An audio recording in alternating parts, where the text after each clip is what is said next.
Tiako anao io. Zegny. Mba aloha dia tsika andeha tsangatsanga ambanivolinay any. Za mavoza. Ino mampavoza anao?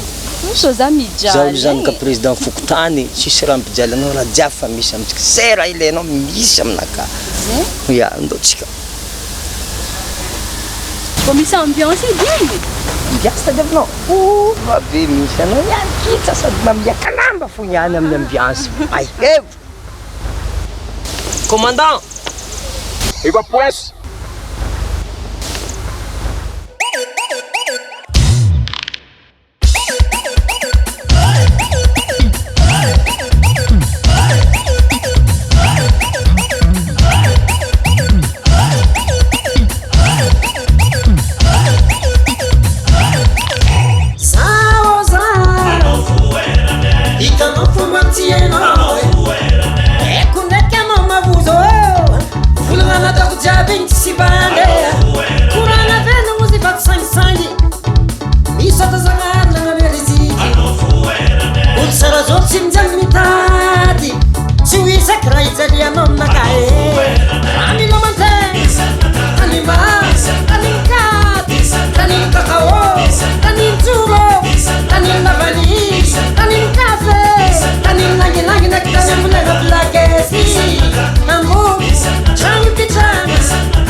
fanatikana musique zahay tsy mitondra bandy dinandeha mikipakity